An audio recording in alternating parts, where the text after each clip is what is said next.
Tava na canseira de só perder dinheiro, decidiu virar concurseiro. E como é que faz pra passar? No meu canal eu vou te ensinar. Passei pobre e todo mundo pode.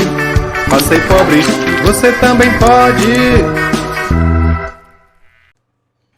Bom dia, boa tarde, boa noite, pessoal. Tudo bem com vocês? Vamos voltando aqui. Mais um bom tempo que nós estamos aí longe das aulas. Voltando aqui numa situação chata. Fui acometido por pedra nos rins. Certamente dói mais do que mordida de tubarão. Anote isso aí, viu? E ficando internado frequentemente para tratar essas cólicas renais. Por um azar, porque pobre, todo castigo para pobre é pouco, ainda acabei acometido pela Covid-19. Mas é isso aí, estamos de volta, 100%, só com a tossezinha. Vocês já não reparem se der uma tossidinha, porque fica uma sequelazinha aí, tá? Sem falar da memória ruim, viu, pessoal? Então vamos lá. Nós estamos iniciando aqui o nosso curso de Resolvendo Questões na parte de Direito do Consumidor, não é isso? Esse é o exame 3, tá joia? E acho que é a questão 98 que trata do direito do consumidor. Deixa eu aumentar um pouquinho aqui para a gente ver juntos. Em relação aos princípios previstos no Código de Defesa do Consumidor, assinale a afirmativa correta. O CDC, Código de Defesa do Consumidor, é uma norma tipificadora de condutas, prevendo expressamente o comportamento dos consumidores e dos fornecedores. Não, pessoal, ela não tipifica todas as condutas. Não é um código penal, por exemplo, que todas as condutas ali são puníveis e tal. Tem um conjunto de regras e princípios, rol exemplificativo, muitas vezes não é taxativo, tá ok? Então tá errado. Letra B. A boa-fé prevista no CDC é uma boa-fé subjetiva. Não, a boa-fé subjetiva é inerente ao agente, depende daquela pessoa, ela é específica daquela pessoa. Na verdade, é preciso que haja uma boa-fé objetiva nas relações do consumo. Tá certo? O princípio da vulnerabilidade, que presume ser o consumidor o elo mais fraco da relação de consumo, diz respeito apenas à vulnerabilidade técnica. Não, há também a vulnerabilidade ali, não só técnica, mas financeira, né, e tecnológica, todo um contexto de vulnerabilidade. Tá joia? Tá difícil, hein, rapaz? Hoje tá difícil dar aula aqui, hein? Então os idiotas aqui fazendo barulho aqui. Deixa eu fechar a porta.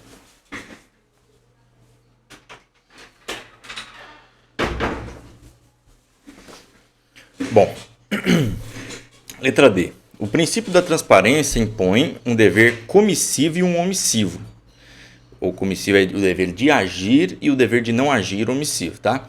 Ou seja, não pode o fornecedor deixar de apresentar o produto tal como ele se encontra, nem pode dizer mais do que ele faz. Não pode, portanto, mais existir o dolus bonus. Pessoal, a alternativa D aqui, ela é a mais correta, mas não está muito certo aqui na prática, tá?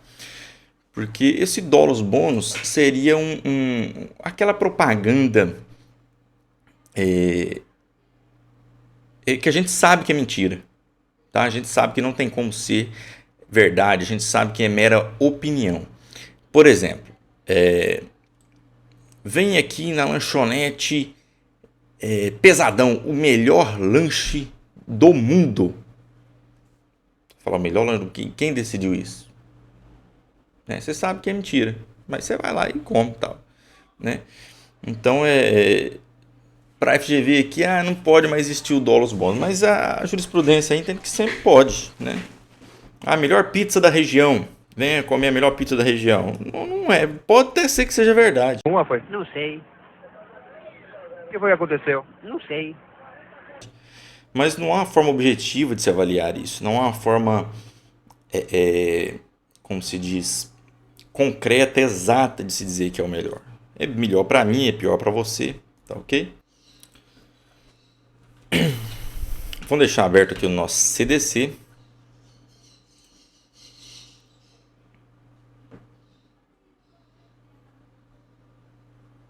A internet está uma beleza, não sei o que está acontecendo aqui. Mas vamos lá. Ó.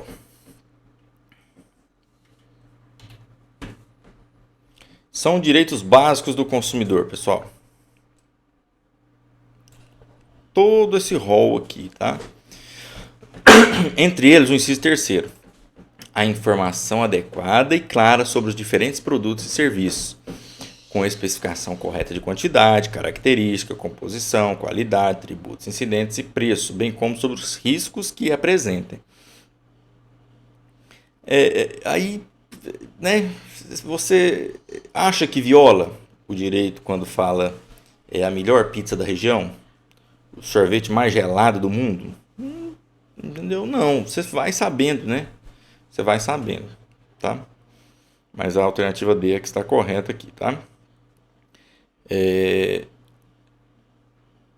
Eu acho que nesse exame acho que só tinha uma questão de direito do consumidor. Então nós vamos agora para o exame de ordem número 4. É o quarto exame de ordem. Nesse exame de ordem aqui, questão de número 46 é do Código de Defesa do Consumidor. Então vamos lá. Pessoal, deixa eu subir aqui um pouco. Ó, no âmbito do Código de Defesa do Consumidor, em relação ao princípio da boa-fé objetiva, é correto afirmar que sua aplicação se restringe aos contratos de consumo. Não, pessoal. É em todo tipo de relação, né? Pode ser ali de bens, né, de serviços, etc. Tá? Para a caracterização de sua violação imprescindível, se faz a análise do caráter volitivo das partes. Não é necessário saber o negócio de caráter das partes. A boa-fé, como ela é falada aqui, ela é objetiva. Ela é... Como é que eu explico isso aqui? Você se presume que tem uma boa-fé objetiva. Olha, as pessoas que atuem nas relações de consumo, elas devem ser pautadas pela boa-fé. Ainda que no íntimo dela, a má-fé subjetiva esteja meio que latente, tá? Mas a ação em si precisa ser pautada pela boa-fé. Não se aplica à fase pré-contratual. Errado. Não interessa. A fase pré-contratual seria ali a do orçamento, seria a promessa de aquisição do bem, tá? Então, a boa-fé tem que se pautar desde o início da relação até o término dela. Letra D. Importa em reconhecimento de um direito a cumprir em favor do titular passivo da obrigação.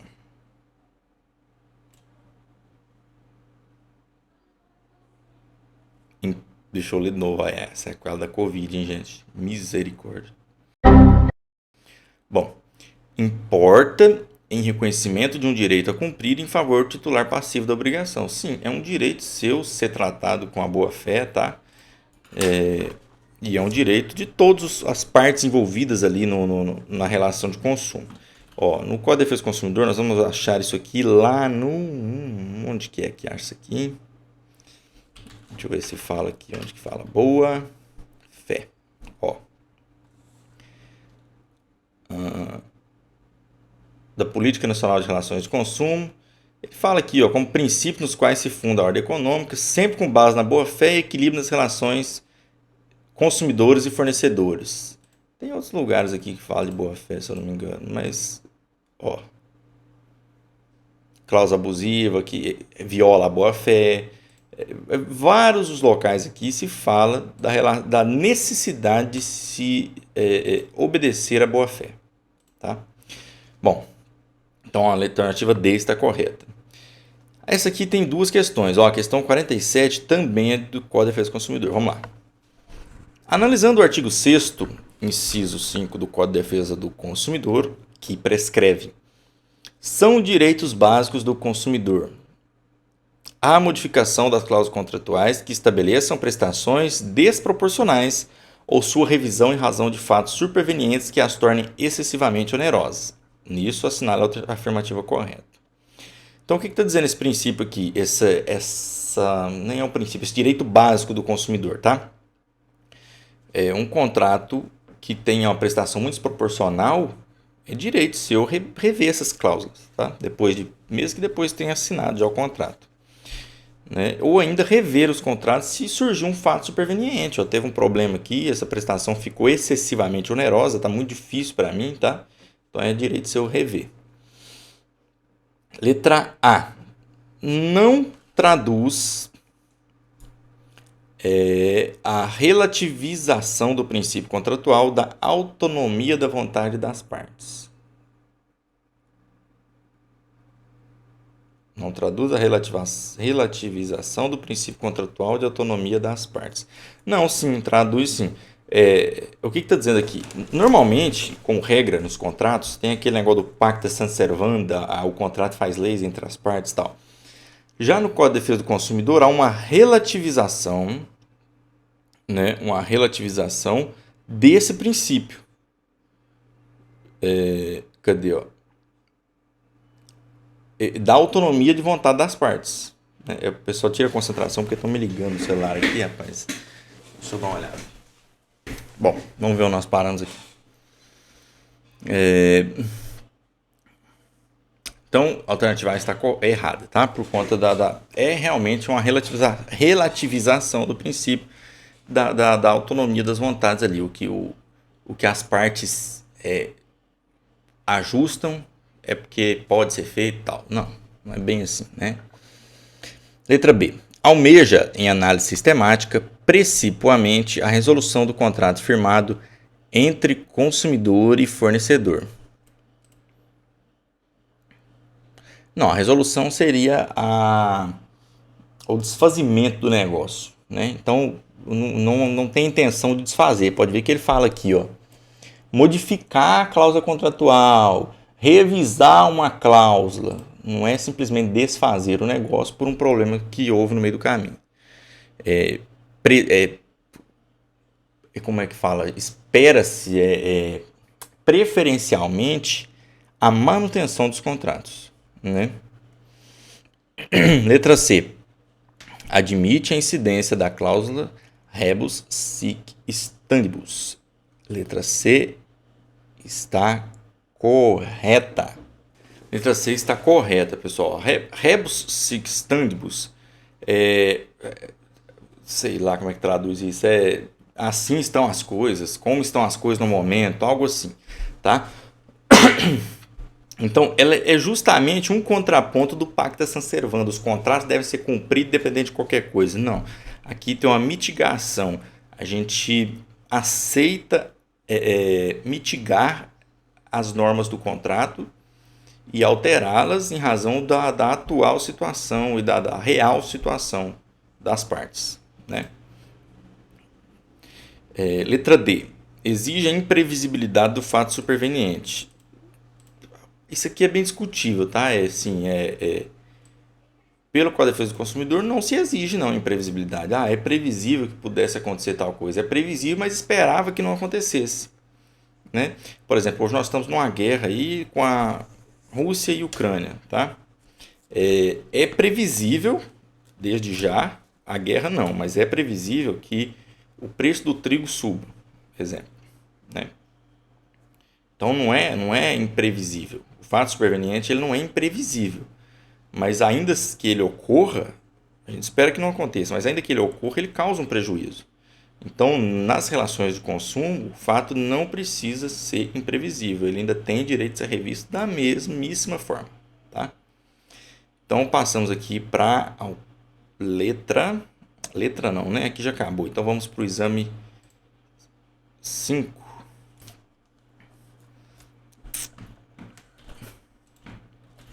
As questões de direito do consumidor, pessoal, elas são rápidas, porque são poucas, sabe? a FGV é muito velhaca, sabe? O povinho ruim. Se colocasse 20 questões aqui, 10 estava bom. Nossa, aí o neguinho lavava a égua. Porque direito do consumidor é uma matéria muito fácil, né? O que acontece? Não que seja fácil, mas é fácil de assimilar. Porque, por exemplo, direito civil, a maioria das situações que tem no código, ou no código penal, o que seja, nós, enquanto pessoas comuns, médias, nós não vivenciamos tudo aquilo. Ah, você já matou alguém? Pra você saber que o artigo 121 do Código Penal mata alguém, que você vai responder assim, assim, aí a ordem do processo você sabe porque você já assimilou? Não. Da mesma feita, o Código Civil. Ah, vamos abrir um inventário, funciona assim e tal, ou um processo de ausência, porque um parente seu já sumiu, não sei o quê. A gente não passa por essas situações cotidianamente. Já no Código de Defesa do Consumidor, é muito comum, né? Porque todos nós somos consumidores. Nem todos somos herdeiros, nem todos somos criminosos, mas todos somos consumidores obrigatoriamente. Porque você come, você consome água, energia, internet, você é consumidor, né? Então as relações de consumo estão aí predominantemente na nossa vida. Então você consegue se enxergar na situação. Então é muito fácil de assimilar o conteúdo, né? Então por isso que a gente nem perde tanto tempo explicando, porque a pessoa normalmente já até sabe isso, né? Tem que fazer um curso completo aqui, muitas vezes um ou outro pode não ter esse conhecimento. Mas vamos lá. Questão 46 do quinto exame de ordem. Quando a contratação ocorre por site da internet, o consumidor pode desistir da compra? Ó, pergunta muito simples, rápida e direta. Todas as questões da FGV fossem assim, nós estávamos bonito na fita, hein? Nó! Vamos ver as alternativas. Sim, quando a compra é feita pela internet, o consumidor pode desistir da compra em até 30 dias depois que recebe o produto. Errado, não pode ser 30 dias. Isso aqui também é muito fácil, porque isso aí qualquer leigo fala na internet. Ó, você comprou lá no Mercado Livre, você comprou na onde você comprou aí, você tem 7 dias para devolver, porque você comprou fora do estabelecimento. E a gente já sabe, né? Letra B. Não, quando a compra é feita pela internet, o consumidor é obrigado a ficar com o produto, a menos que ele apresente vício. Só nessa hipótese o consumidor pode desistir. Errado. Não. O direito de arrependimento só existe para as compras feitas na própria loja e não pela internet. O inverso, né? Alternativa letra D. Sim, quando a compra é feita fora do estabelecimento comercial, o consumidor pode desistir do contrato no prazo de 7 dias, mesmo sem apresentar seus motivos para a desistência. Exatamente. O Código de Defesa do Consumidor fala que você tem 7 dias em razão do assédio que é constante das empresas te ligando. Isso aqui colocaram muito preocupado com telemarketing, aquele negócio te oferece um serviço, um produto, telefone, você assusta, empolga, compra, ou você vê na internet, não é aquilo que você espera, tá? Você chega lá e compra Isso já aconteceu muito, minha mãe comprava isso muito, aqueles catálogos da Hermes, da Avon. Comprou um jogo de panela, quando chegava era de brinquedo, né? Então acontece muito. Então hoje você tem 7 dias para devolver, para não passar esse tipo de raiva aí que você passava antigamente, certo? Alternativa D está correta. 47, pessoal. Ao instalar um novo aparelho de televisão no quarto de seu filho, o consumidor verifica que a tecla de volume do controle remoto não está funcionando bem. Em contato com a loja onde adquiriu o produto, é encaminhado a autorizado. Eu li, não prestei atenção, não entendi nada. Acredita? Então vamos lá. Ao instalar um novo aparelho de televisão no quarto de seu filho, o consumidor verifica que a tecla de volume do controle remoto não está funcionando bem. Ok. Em contato com a loja que adquiriu o produto, ele foi encaminhado ao autorizado. Tá. O que esse consumidor pode exigir com base na lei nesse momento do comerciante? A. A imediata substituição do produto por um novo. O dinheiro de volta. O conserto do produto no prazo de mais de 30 dias. Ou um produto idêntico emprestado enquanto durar o conserto. Não. Ele não tem direito disso aqui, imediata substituição do produto. Ele também não tem dinheiro de volta. Se ele comprou na loja lá física, ele tem direito a ter o reparo em até 30 dias. Passou 30 dias, aí ele pode exigir e a sua livre escolha a devolução, a substituição por um outro de mesma espécie ou ainda o abatimento proporcional do preço. Isso aí está na lei, tá? Esse produto idêntico emprestado seria muito bom que tivesse, ainda não temos. Há tramitando aí, né? Está tramitando uma lei aí nesse sentido aí, mas não está aprovada não, tá? Então a alternativa C está corretíssima, pessoal. Eu não estou conseguindo pensar direito porque eu já estou com sequela de Covid.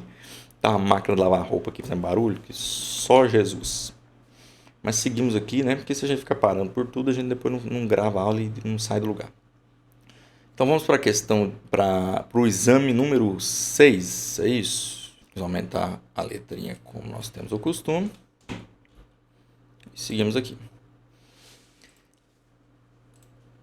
A empresa Cristal Limitada, atendendo à solicitação da cliente Ruth, realizou orçamento para prestação de serviço, discriminando material, equipamentos, mão de obra, condições de pagamento e datas para início e término do serviço de instalação de 8 janelas e 4 portas em alumínio na residência da consumidora. Tá, então ok. Fez um orçamento que tinha material, equipamento, mão de obra, condição de pagamento, data de início e término para 8 janelas e 4 portas. Beleza, está corretíssimo o orçamento. Tá, e o que eu ia ver aqui é de nós. O orçamento terá validade de 30 dias, independentemente da data do recebimento e aprovação pela consumidora Ruth.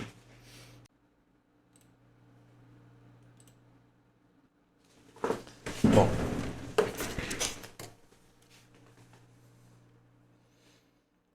então, pessoal, o orçamento aqui tem validade de 30 dias? Não, o orçamento ele tem validade de 10 dias, segundo o Código de Defesa do Consumidor. Ruth não responderá por eventuais acréscimos não previstos no orçamento prévio, exceto se decorrente da contratação de serviço terceiro. O que ele está falando aqui? O valor não está previsto lá, tá? E ela não responde por nada que não esteja previsto lá. Exceto se, vou contratar um terceiro. Não, o problema é seu. Você não é obrigado a fazer por terceiro. Eu contratei você. Você está contratando terceiro porque você quer. Tá certo? Então, você me contrata para pôr a janela. Não, mas eu vou contratar um outro cara para fazer, tal, então eu vou cobrar um pouco a mais que não está no orçamento. Não pode, tá? Letra C. O valor do orçado terá validade de 10 dias. Isso. Contados do recebimento pela consumidora. Aprovado, ele obriga os contraentes que poderão alterá-lo mediante livre negociação. Letra C está correta, pessoal. Então, o prazo aí é 10 dias, tá? Depois que você aprova ele, fica obrigado as partes a cumprir, inclusive para o consumidor, tá? Então, aí depois vocês podem alterá-lo e isso é livre. Se entrou em acordo, alterou, beleza. Às vezes você quer um outro piso, um outro negócio, no caso janela, né? Um outro material e tal. Letra D. Uma vez aprovado, o orçamento obriga os contraentes e não poderá ser alterado ou negociado pelas partes, que buscando mudar os termos deverão fazer um novo orçamento. Não, eles podem sim passar por nova alteração ali e fazer um adendo, né? Como é que fala? Um errata, um adicional ali, tá? Vamos para a questão 47. Vamos lá. Franco adquiriu um veículo 0 km em novembro de 2010. Franco, eu tive um patrão, gente boa, que chamava Franco. Dando dicas da minha identidade, hein? Ei, vai dar ruim isso aí qualquer hora, hein? Vamos lá. Franco adquiriu um veículo 0 km em novembro de 2010. Ao sair com o automóvel da concessionária, percebeu um ruído todas as vezes que ele acionava a embreagem para a troca de marcha. Então ele retornou à loja e os funcionários disseram que tal barulho era natural ao veículo, cujo motor era novo. 8 meses, fala, é novo e tal, isso é só amaciar o motor aí vai dar certo. 8 meses depois, ao retornar para a revisão de 10 mil quilômetros, o consumidor se queixou que o ruído persistia. 10 mil quilômetros depois, não, o barulho está aqui, tá, e aí? Mas ele foi novamente informado que se tratava de característica do modelo, isso é normal para esse tipo de carro. Cerca de uma semana depois, o veículo parou de funcionar e foi rebocado até a concessionária, lá ficando por mais de 60 dias. Ah, sacanagem, né? Ficou 60 dias agarrado lá. Franco acionou então o Poder Judiciário, alegando vício oculto e pleiteando ressarcimento pelos danos materiais e indenização por danos morais.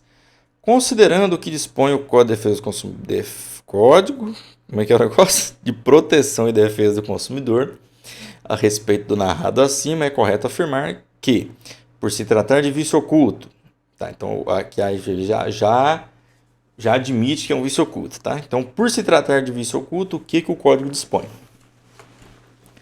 O prazo decadencial para reclamar se iniciou com a retirada do veículo da concessionária, devendo o processo ser extinto, porque já passou o prazo decadencial. E quanto tempo faz mesmo? 8 meses depois, né? Já teria passado o prazo decadencial. Letra mas está errado, viu? Letra A está errada porque não se inicia no momento que ele tirou o veículo lá, se de fato o defeito era oculto. O direito de reclamar judicialmente se iniciou no momento em que ficou evidenciado o defeito, exato. E o prazo decadencial é de 90 dias. Exatamente, pessoal.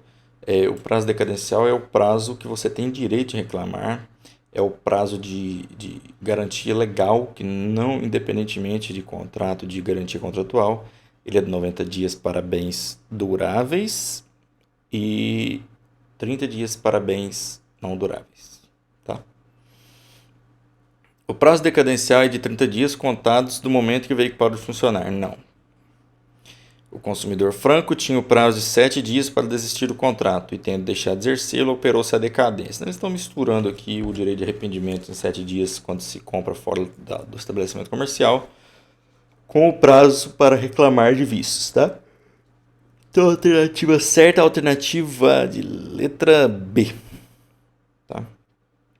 Vamos lá para o exame, seu exame sexto. Vamos lá para o exame sexto ainda, que foi uma reaplicação. Nesse ano houve uma reaplicação do exame em algum local, não sei onde é, né? Certo, não pôde aplicar no dia lá e foi reaplicado o exame com questões diferentes. Vamos fazê-las.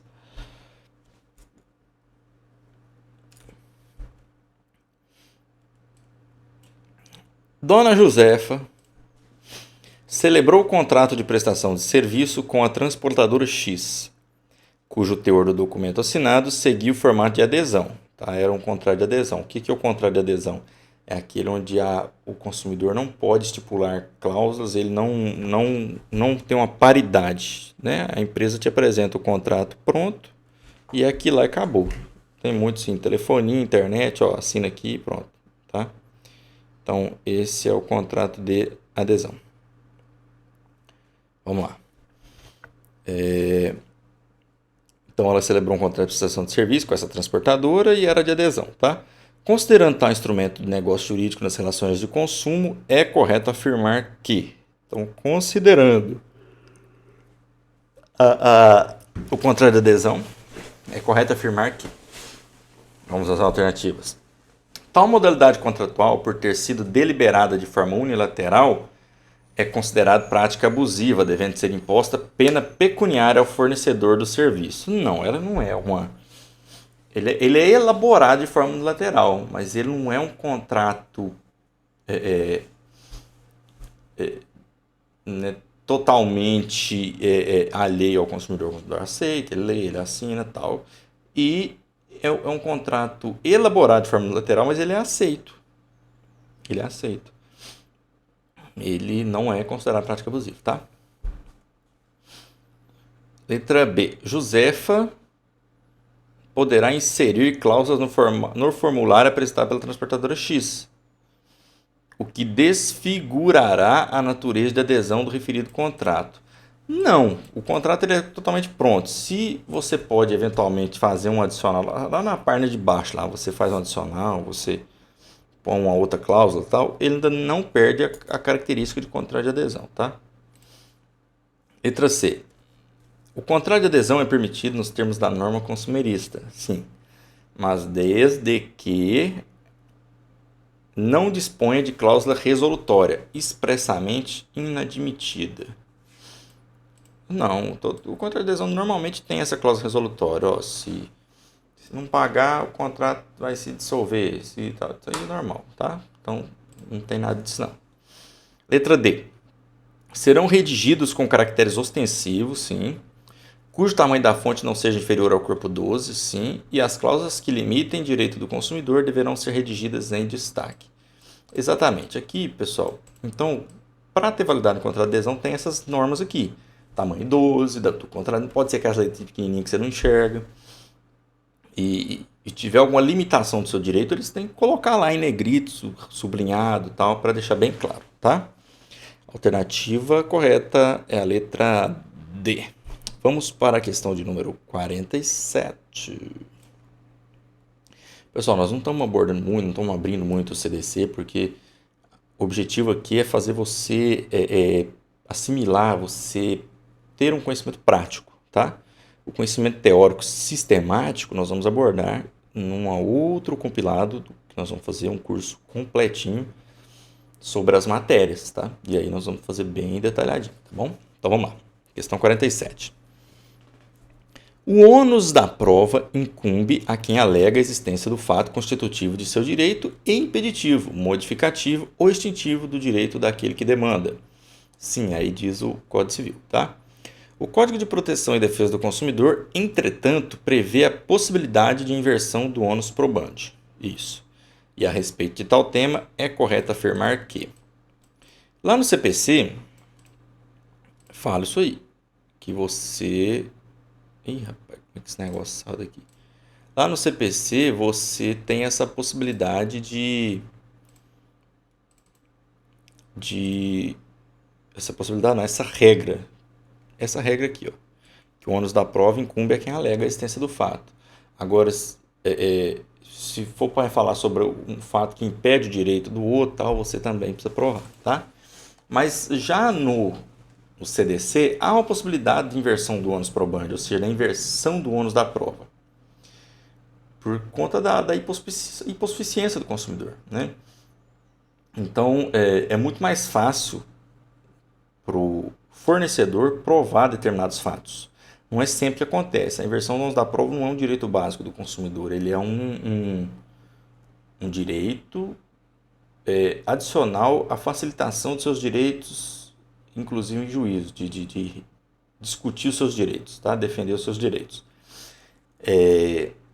Só que essa inversão decorre de um pedido ao juiz tal, e tem que estar evidente a hipossuficiência e a dificuldade de se produzir a prova.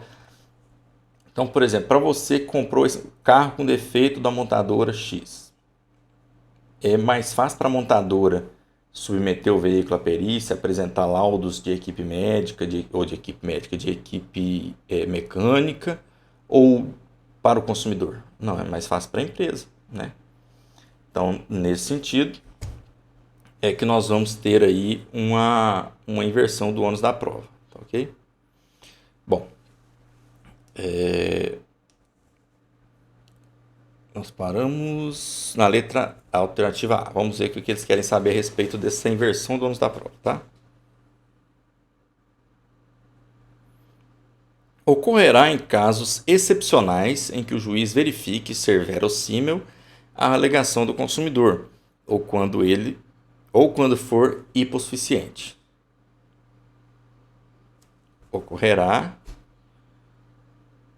em casos excepcionais que o juiz verifique ser verossímil a alegação do consumidor, quando for ele hipossuficiente. A alternativa A está correta. Vamos dizer as outras porque estão erradas. Letra B. É regra e basta ao consumidor alegar os fatos, pois caberá ao réu produzir provas de que os desconstituam, já que o autor é hipossuficiente na relação de consumo.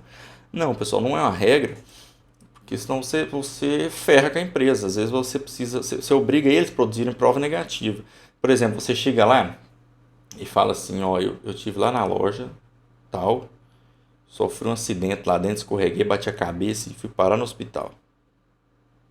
Uai, como é que vai fazer, né? Eu sei que tem que provar que você escorregou lá dentro ou que você realmente ficou internado? Aí você vai mandar a empresa provar. Como é que a empresa vai provar um negócio negativo? Não, eu provo que ele não ficou. É muito difícil, né? É um exemplo também besta que nesse caso, muitas vezes até consegue provar sim, porque ela tem câmera lá dentro no dia e tal, e ela fala, não, esse dia ele nem lá não foi, né? Mas há alguns fatos que não tem como você transferir o ônus da prova. Você tem que provar. Letra C. Será deferido em casos excepcionais, exceto se a inversão em prejuízo do consumidor houver sido previamente ajustada por meio de cláusula contratual. Não. Essa inversão independe de cláusula contratual, tá? Ocorrerá em todo processo civil que tenha por objeto as relações consumeristas, não se admitindo exceções, sendo declarada abusiva qualquer cláusula que disponha de modo contrário. Não, pessoal. Esse negócio, quando você vê a FGV muito assanhada, não tem exceção, é impossível, exatamente, é certeza, é somente, é sempre assim. Tudo que ela for muito enfática, muito, como é que fala, gente? Muito radical, você já elimina, tá bom? Então é isso aí. Vamos então para o exame de ordem. Eu já falei qual que é a certa aqui, né? É a letra A, tá? Então vamos para o sétimo exame de ordem. Ó, questão 46 agora do sétimo exame de ordem. Martins celebrou o negócio jurídico com a empresa ZupZ para o fornecimento de 10 volumes de determinada mercadoria para entretenimento infantil. No entanto, no contrato estava estabelecido que Martins vistoriara toda a mercadoria antes da aquisição e que o consumidor retiraria os produtos no depósito da empresa. Considerando tal situação fictícia, assinale a afirmativa correta à luz da Lei 8.078/90, de acordo com cada hipótese abaixo apresentada, de acordo com a defesa do consumidor, tá? Ele celebrou um contrato de Martins, fez um contrato com essa empresa UPZ e tal, para receber esse negócio todo aí. Lá falava que ele vistoriou tudo os negócios. Não, eu olhei e tal, e ainda tem que retirar os produtos lá no depósito da empresa. Ok? Tá. Alternativa A. A garantia legal do produto independe do termo expresso no contrato, certo? Bem como é lícito ao fornecedor estipular que se exime de responsabilidade na hipótese de vício de qualidade por inadequação do produto, desde que fundado em ignorância sobre o vício. Errado, pessoal. O código diz exatamente o oposto. Você é vedada a exoneração contratual da garantia, tá? B. É nula de pleno direito a cláusula contratual que exonere a contratada de qualquer obrigação de indenizar por vício do produto, em razão de ter sido a mercadoria vistoriada previamente pelo consumidor. Exatamente, a letra B está correta. É nulo, não interessa se vistoriou. Ué, às vezes você não entende nada, tem coisa que você não vê. Se fosse permitido, não ia existir mais garantia, né? Você chegava lá no Magazine Luiza, não, toma aqui o celular, olha aí direitinho, olhou, tá, vai embora, acabou, viu? Não tem garantia não, você já olhou? Não, isso não existe, tá? O contrato, letra B, está correto, tá? Vamos ver os outros por que estão erradas. O contrato poderia prever a impossibilidade de reembolso da quantia por Martins. Sim, poderia. Bem como ter transferido previamente a responsabilidade por eventual vício do produto com exclusividade ao fabricante. Também não pode, tá? A responsabilidade ela é solidária entre o fabricante e o fornecedor. Então, os dois respondem juntos, tá? A ZupZ tem liberdade para estabelecer compulsoriamente a utilização de arbitragem. Não, ela não pode. Tá? Ela não pode estipular arbitragem de forma compulsória. A arbitragem é o juizado arbitral, você vai ser julgado pela justiça arbitral. Não é nem justiça arbitral, sei lá como é que chama, porque esse pessoal não gosta muito de chamar de justiça para não confundir com os tribunais estatais, né? Essa arbitragem é uma escolha de julgadores autônomos, tá? Que as partes nomeiam e julgam fora da justiça. Não pode ser feito isso aí de forma compulsória, não. Então vamos para a questão 47. A telespectadora Maria, após assistir ao anúncio de certa máquina fotográfica da TechPix, ligou e comprou o produto via telefone. No dia 19 de março, a câmera chegou ao seu endereço. Acerca dessa situação, assinala a alternativa correta. A contar do recebimento do produto, a consumidora pode exercer o direito de arrependimento no prazo prescricional de 15 dias. Não, o prazo é de 7 dias e é decadencial. Mesmo que o produto não tenha defeito, se Maria se arrepender da aquisição e desistir do contrato no dia 25 de março do mesmo ano, os valores eventualmente pagos a qualquer dia deverão ser devolvidos monetariamente atualizados. Mesmo que não tenha defeito, se ela quiser devolver no dia 25 de março, quando que é dia 25 de março? Porque ela recebeu no dia 19. 19 para o dia 25 ainda não deu 7 dias, né? Deu 6 dias, não é isso? 6 dias. Então, a FGV também é foda, hein? Em vez de colocar logo 7 dias, fala você fazer continha besta. Então, a alternativa B está correta, tá? Antes dos 7 dias, ela pode devolver e ter o dinheiro de volta corrigido. Isso no dia 25. Agora, no dia 26. Se no dia 26 de março do mesmo ano a consumidora pretende desistir do contrato, não pode fazê-lo, pois além do contrato decadencial já ter fluído, os contratos são regidos pelo brocardo Pacta Sunt Servanda. Pessoal, dia 26 ainda dava 7 dias, não dava? Não dava, porque era o dia 19, 20, 21, se for contar o outro, né? Então ela ainda poderia fazer desfazimento do contrato, tá?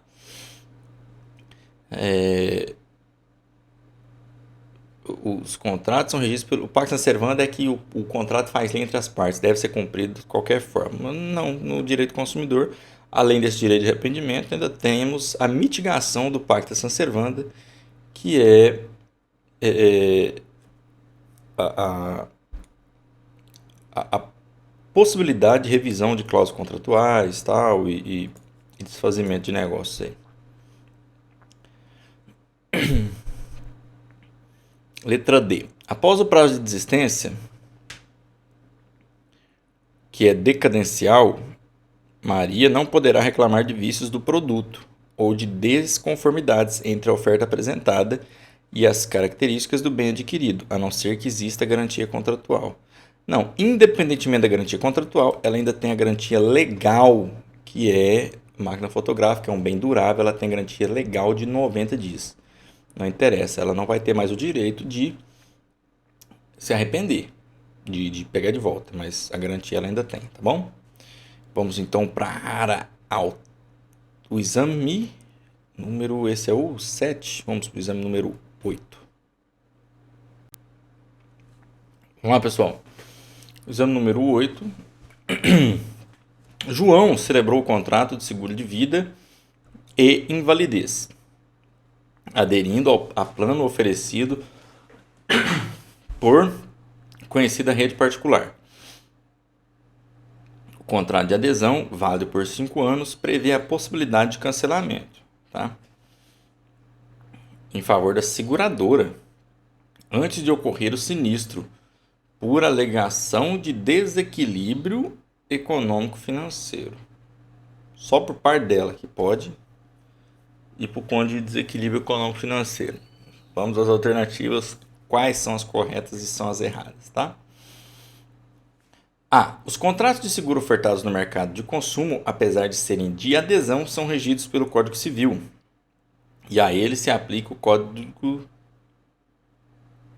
de Defesa do Consumidor apenas subsidiariamente e em casos estritos. Tudo que para apenas, tão somente, caso específico, você já sabe que está errado, né? Os contratos de seguro aplicam-se os CDC, tá bom?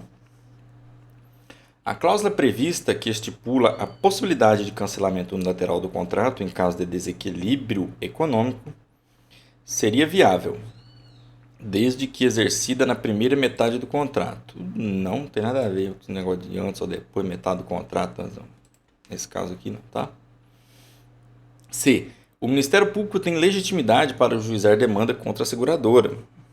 buscando ser declarada a nulidade da cláusula contratual celebrada com os consumidores e que seja proibido a seguradora continuar a oferta no mercado de consumo.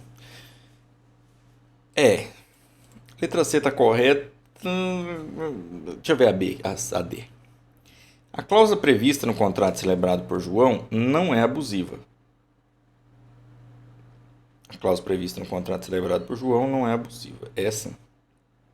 Pois o seguro deve atentar para a equação financeira atuarial, necessário equilíbrio econômico e avança a própria rigidez e continuidade do contrato. Esse negócio, ela é abusiva porque previu só para ela. Você não pode ter um negócio assim que você, eu posso cancelar só da minha parte. O consumidor também poderia, né? Agora deixa eu te falar, esse negócio aqui, a C está correta, mas ficou meio aberto, porque o que acontece? O Ministério Público tem legitimidade para usar contra a seguradora. Tem, buscando ser declarada cláusula contratual celebrada com os consumidores. Esse os consumidores ficou muito vago. Então, por exemplo, o MP não teria legitimidade para entrar com ação para anular uma cláusula minha, específica. Mas dos consumidores em geral. A tutela de direito coletivo, né? Então a letra C está correta, tá bom? Vamos para a questão 47.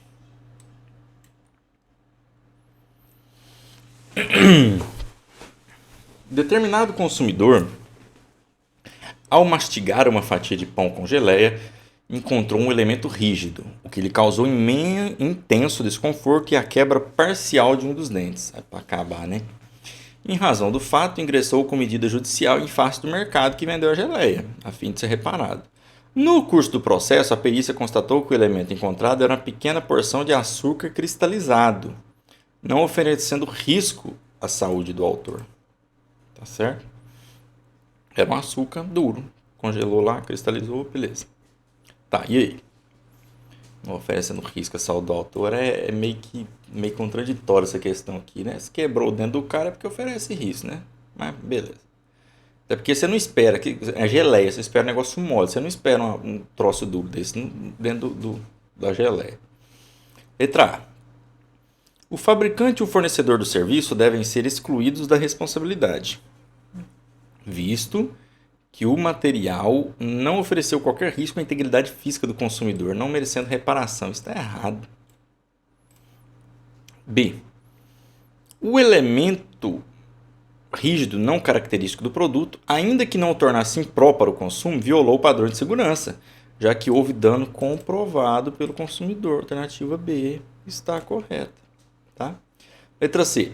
A responsabilidade do fornecedor depende de apuração de culpa e, portanto, não tendo o comerciante agido de modo a causar voluntariamente o evento, não deve responder pelo resultado. O oposto. Nas relações de consumo, as empresas respondem independentemente da análise de culpa. É uma responsabilidade objetiva, tá ok? Causou o dano, há anexo causal entre o dano e a conduta ou a não conduta, né? Já é o suficiente para gerar um fato ilícito indenizável, tá? Não interessa se teve culpa, foi sem querer, se foi, entendeu? Não interessa. Letra C. Essa que nós já vimos, né? Letra D. O comerciante não deve ser condenado e sequer caberia qualquer medida contra o fabricante, posto que não há fato ou vício do produto, motivo pelo qual não deve ser responsabilizado pelo alegado defeito. Ah, sim.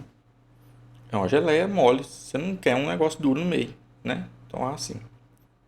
Então, a alternativa B está correta. Vamos para o exame nono. Então vamos no exame de ordem, tá? Questão 46 de novo.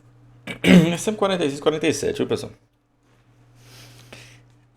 A Academia de Ginástica veicula anúncio assinalando que os seus alunos, quando viajam ao exterior, podem se utilizar de rede mundial credenciada, presente em 60 países e 230 cidades, sem custo adicional. Você pensou que chique, rapaz? Você tem uma rede de academia, você fala, pros ricão, quando você vai para o exterior, você pode treinar lá na rede e tal. Olha! Um ano após continuamente fazer tal divulgação, vários alunos reclamam que, em quase todos os países, é exigida tarifa de uso da unidade conveniada. A safadeza. A academia responde que a referência ao sem custo adicional refere-se à existência de acréscimo cobrado por ela. Ela não cobra nada. E não eventual cobrança lá no exterior. Mas aí, bicho, aí é mala, hein? Não, é sem adicional aqui. Você não paga nada aqui, não. Lá você paga. Ah, não tá danado, não precisa de ser credenciado. Se for pra você chegar lá e pagar a taxa pra você usar, você usa sem pagar, né? Sem ser credenciado, aliás. Nessa situação, assinar a afirmativa correta. Vamos lá. A loja veicula publicidade enganosa, sim, que se caracteriza como a que induz o consumidor a se comportar de forma prejudicial ou perigosa à sua saúde ou segurança. Não. Uma coisa não tem relação com a outra, tá? Está meio confuso esse negócio aqui. Letra B. A loja promove publicidade abusiva. Também acho que não é abusiva, né? É enganosa. Que se caracteriza como a que induz o consumidor a se comportar de forma... Ah, não, aqui, né? A loja promove publicidade abusiva, pois anuncia informação parcialmente falsa a respeito do preço e qualidade do serviço. Ela não é abusiva. Abusiva é outra situação. Aqui ela está enganando, né? Não há irregularidade e as informações complementares podem ser facilmente buscadas na recepção ou com as atendentes, sendo inviável que o ordenamento exija que detalhes sejam prestados todos no anúncio. Não, a publicidade deve ser inequívoca, claríssima. Essa palhaçada de é grátis, mas tem uma taxinha, isso não existe, tá? Letra D.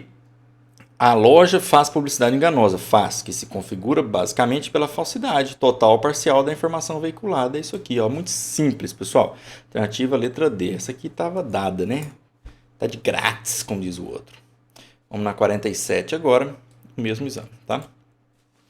A Sociedade Empresária XYZ Limitada oferta e celebra com vários estudantes universitários contratos individuais de fornecimento de material didático, nos quais garante a entrega com 25% de desconto sobre o valor indicado pela editora dos livros didáticos escolhidos pelos contratantes de lista de editoras de antemão definidas. Os contratos têm duração de 24 meses. E cada estudante compromete-se a pagar um valor mensal que fica como crédito a ser abatido do valor dos livros escolhidos. Posteriormente, a capacidade de entrega da sociedade diminuiu. Teve muito cliente, diminuiu a capacidade de entrega dos livros, tá? Devido a dívidas e problemas judiciais, ok. Em razão disso, ela pretende rever judicialmente os contratos para obter aumento do valor mensal, ou então ainda se libertar-se desse vínculo de 24 meses. Então ela fez esse contratinho lá, que ela tinha que dar o material de livro didático e tal, não sei o quê, e o cara paga a mensalidadezinha, e ela, quando o cara precisar do livro, ela entrega o livro com 25% de desconto, né? E ela tem uns problemas lá e tá lascada na vida. Agora ela quer sair do contrato que ela não tá dando conta de manter, tá? E aí? Pode ou não pode? A pergunta que está é que nós vamos ver. Letra A. A empresa não pode se valer do Código de Defesa do Consumidor e não há base à luz do indicado para rever os contratos.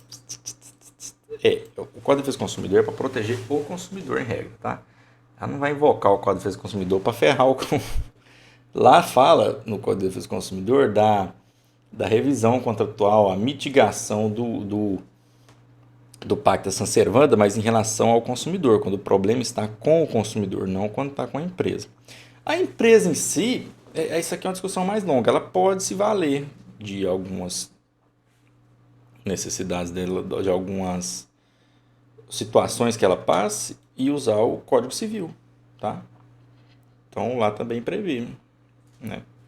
Mas no Código de Defesa do Consumidor ela não pode não, tá? Então a alternativa A está correta. Letra B. Aplica-se ao caso... Não, cadê? Aplica-se o CDC, ok. Já que os estudantes são destinatários finais do serviço, mas o aumento só será concedido se provada a dificuldade financeira e que, ademais, ainda assim o contrato seja proveitoso para os compradores. Então, isso aqui se apertar acaba entrando, né? Isso aqui tá bem bonitinho, né? A pessoa cai.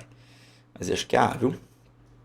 Aplica-se o CDC, mas a pretendida revisão da cláusula contratual só poderá ser efetuada se provado que os problemas citados têm natureza imprevisível, característica indispensável no sistema consumidor para autorizar a revisão. Mas essa revisão ela é por conta do consumidor, não por conta da empresa, né? Do fornecedor.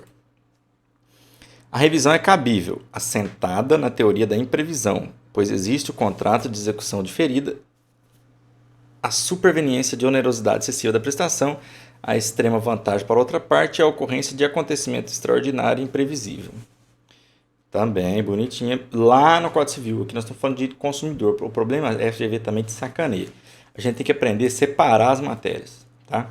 Ah, mas lá no Código Penal... Não. A parte do Código Penal é outra, que é de Código de Defesa do Consumidor. Então a gente tem que aprender que o Código de Defesa do Consumidor defende o consumidor. Tudo que é para ferrar com a empresa, geralmente, você marca como certo, tá? Então é isso aí. Vamos para a questão... Eu acho que o exame nono ainda, viu? Esse exame teve reaplicação, tá? Ainda no exame nono, numa reaplicação. Deixa eu abrir ele aqui. Vamos continuar diretamente para a gente não perder muito o pique. Aqui, ó. Nono reaplicação, tá? A gente não fica parando toda hora e confundindo a nossa videoaula.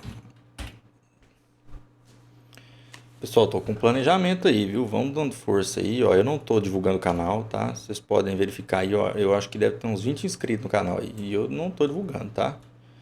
E por enquanto eu não vou divulgar. Eu vou começar a divulgar conteúdo completo de questões da OAB assim que estiver completo, tá? E aí depois disso eu quero passar para outros concursos, começar a ajudar vocês em outras áreas aí também, tá bom? E aí nós vamos conversando aí. Mas se quiser já ir divulgando, pode ir divulgando para os colegas aí, quem assistir, tá bom? Vamos lá. Oh, meu Deus do céu. Vocês desculpem, viu, pessoal? Talvez eu tente cortar na edição essas tosses, mas é difícil, porque é sequela da Covid. Questão 46 do exame de reaplicação, tá bom? Sobre a proteção contratual e a validade de regras contratuais no mercado de consumo, assinar a afirmativa correta. Proteção contratual e a validade de regras contratuais no mercado de consumo. Tá, entendi, foi nada, vamos ler as questões, porque a pergunta acaba que está nas questões, né? Nas relações de consumo, a indenização pode ser contratualmente limitada, mas apenas em situações previstas em negrito no contrato. Como é que é? O que pode ser limitado? A indenização, não. A indenização não pode ser limitada. Há um princípio da reparação integral do dano. Então, se eventualmente uma empresa te causa um dano, você precisa receber a indenização integral, tá? Não tem essa limitação aqui, não. Letra B.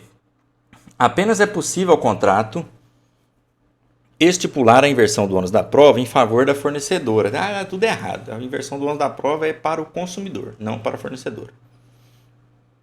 Se direitos equivalentes em termos processuais forem concedidos aos consumidores. Não pode, tá? Jamais há uma inversão do ônus da prova para a fornecedora. E nem sempre para o consumidor. Eventualmente para o consumidor, tá? Alternativa C. É perfeitamente possível e vinculante a cláusula de arbitragem prevista em contrato de adesão. Não, essa cláusula de adesão, essa cláusula de arbitragem, vamos escolher a arbitragem em contrato de adesão, ela não pode ser feita. Ela tem que ser uma cláusula apartada em que as partes escrevam ela separadamente, tá? Letra D. Não vale a cláusula que estipula de antemão representante para concluir outro contrato pelo consumidor.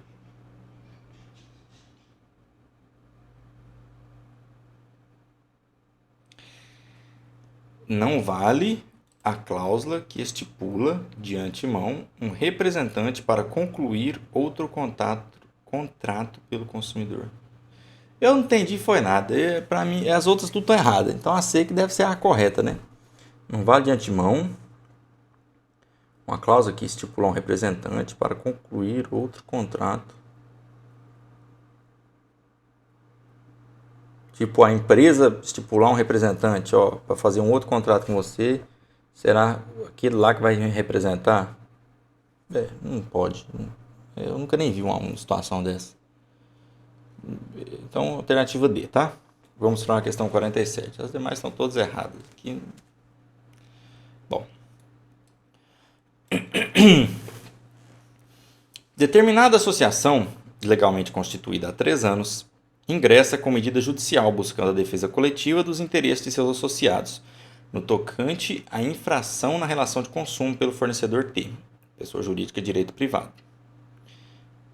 Conforme o caso acima, né, assinale a afirmativa correta.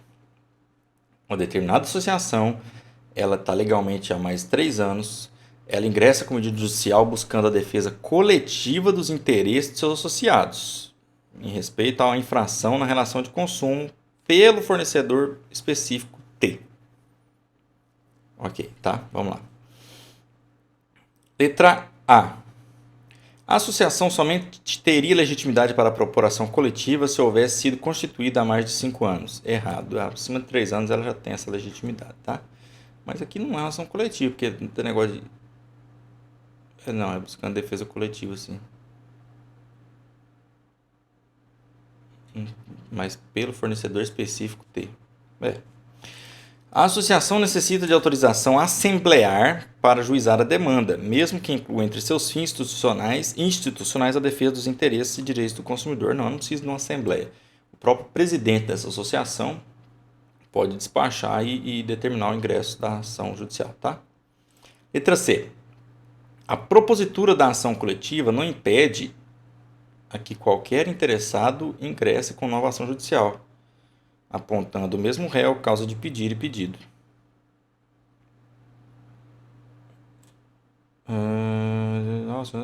Sim, não tem, né?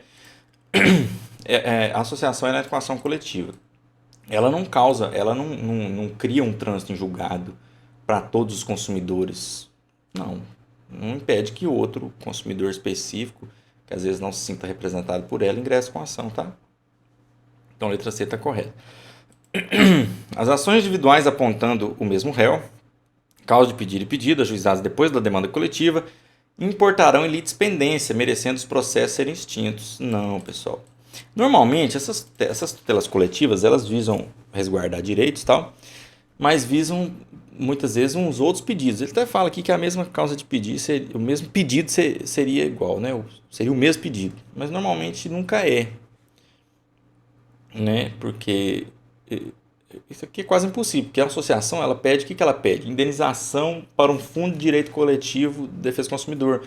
Ela pede indenização para a própria entidade, para que ela tenha recursos para defender os consumidores. Agora, o consumidor, quando ele vai pedir indenização, ele pede para ele, específico, né? Então, alternativa letra C. Vamos agora para o 10º exame de ordem. E aí a gente separa isso aqui, tá? Envia para o YouTube e faz um novo vídeo separadinho. Esse negócio tudo fora de ordem, rapaz. Que coisa esquisita, hein? Aqui o 10º. Vamos fazer o 10º exame de ordem, então, tá bom?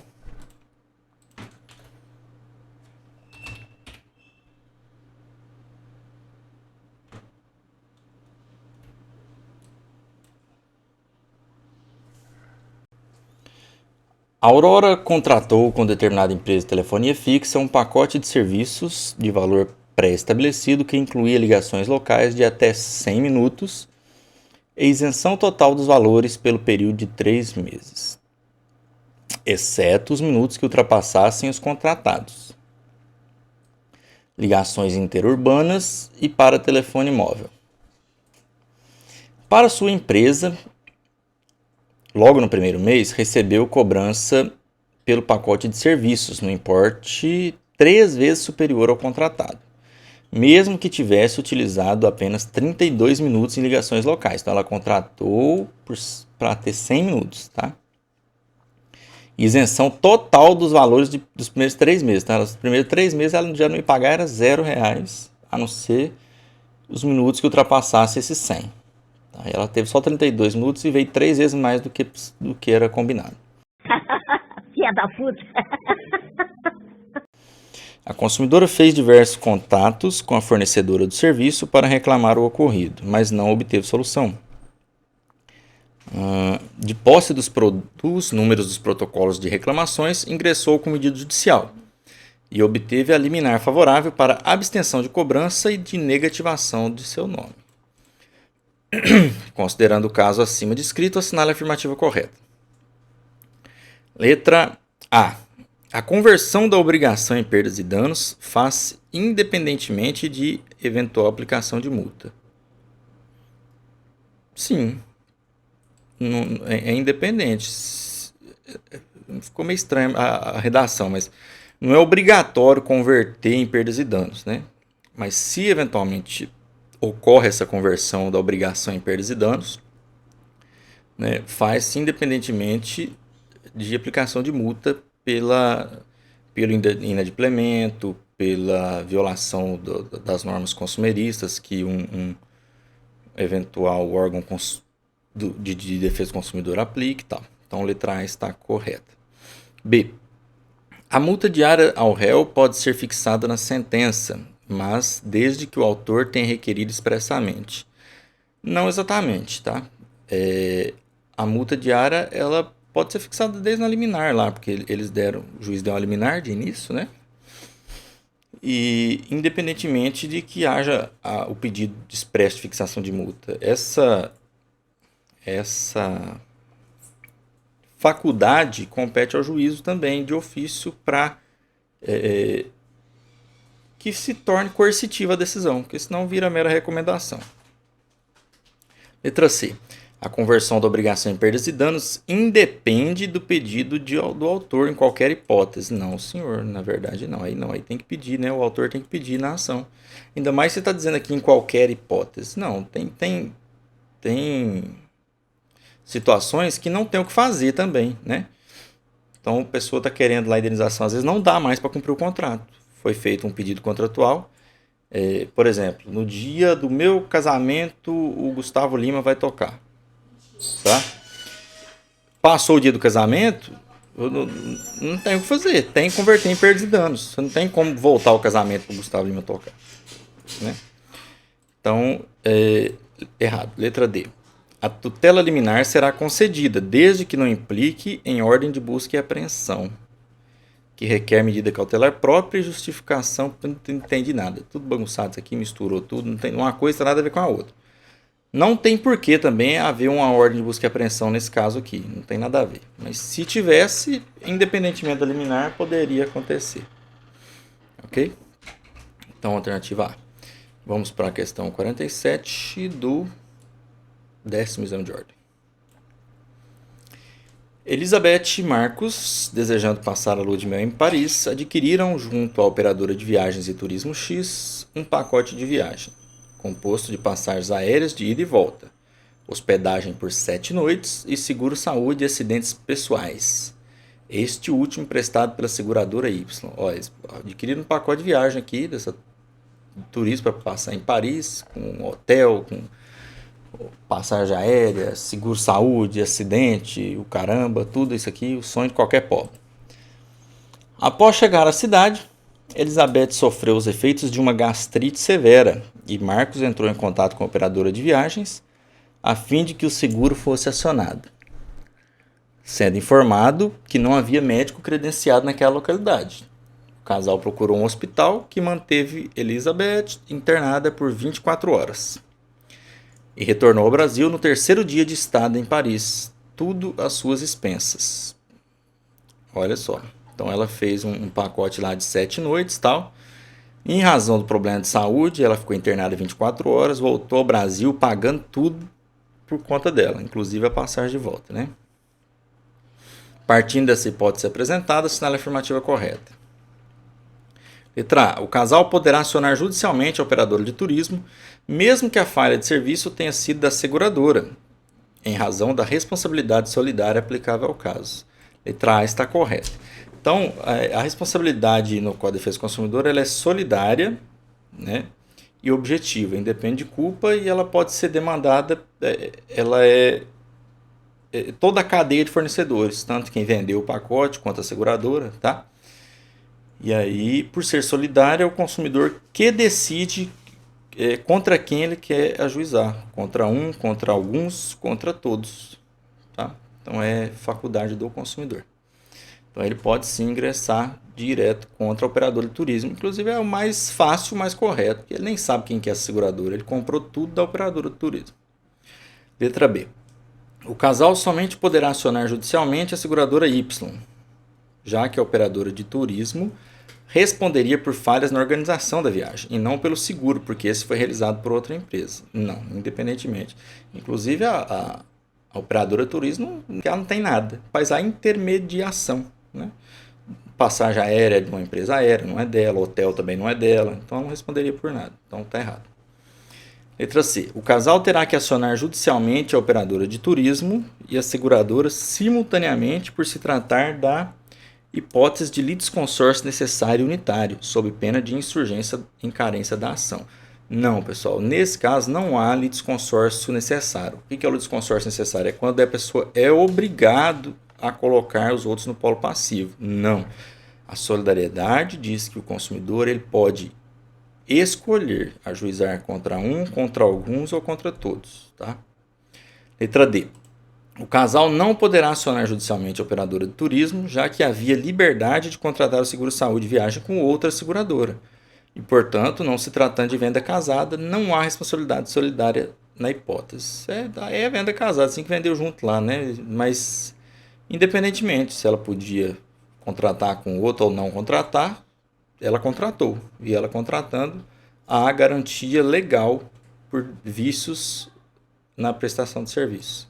Então, a alternativa correta é a letra A. Encerramos aqui mais uma videoaula. Continuamos no próximo bloco, no 11º exame de ordem. Tchau!